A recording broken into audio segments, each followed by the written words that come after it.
One Voice, a division of Full Cast Audio presents The Language of Blood, written by Bruce Coville and read for you by Daniel Bostick. The Language of Blood. Greetings, young one.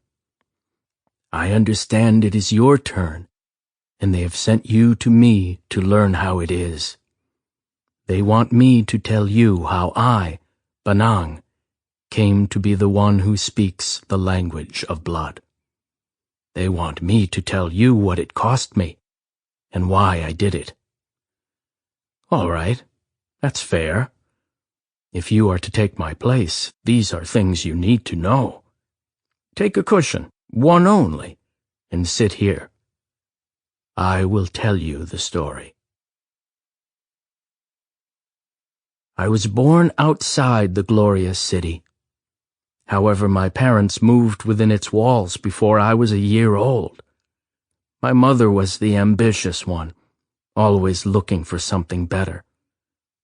My father was a scribe. From what the elders later told me, the village missed him greatly when he came here. There, he had been the only scribe. Here, he was but one among many. But, as I said, my mother was ambitious. I grew up running through the streets of the glorious city. The neighbors all knew me and liked me. "There goes Banang," they would say, laughing as I went racing by. "Always running. I'll wager he is the fastest boy in the city." Perhaps I was. But as I found, as you will find, my young friend, you cannot run forever. Sooner or later the world catches up with you. For me, it happened shortly after I turned 7. It was at first night ceremony. Oh, how excited I was to be going. The food, the singing, the fireworks, especially the food. It never occurred to me that my world would shift beneath me, that my life... But then, you know all that, or else you would not be here. In fact, you know much more, my young friend, than I did when I was in your place. It has taken me most of my life to convince the Pyong-myar that there was no point in keeping you as ignorant as they kept me. Still, it is sweet to remember even now, sweet and terrible, to think of how we put on our robes of yellow and crimson and made our way through the streets with all the others. My family went with our neighbors. Their daughter Shula was my best friend, and she held my hand as we wound through the streets. We laughed together at the bloody clowns along the way. We were that innocent. I still remember standing with the crowd at the foot of the temple, looking up at each level. The first seemed so much higher to me then.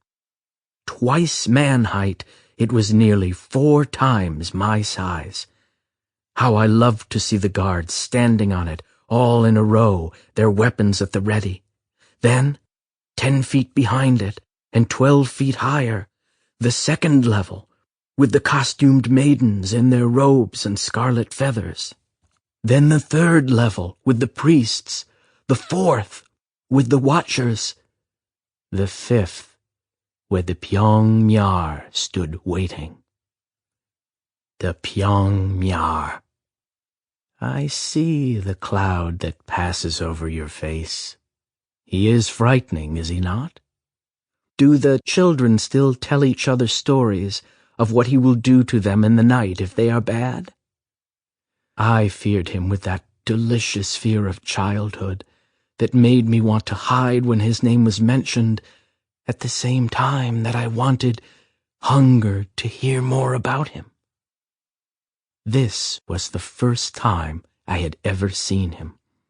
I shivered happily at the sight, since I was clinging to my mother's skirts, and therefore believed myself to be safe. The Pyong-myar stood at the top of the temple, surrounded by a ring Sample complete. Ready to continue?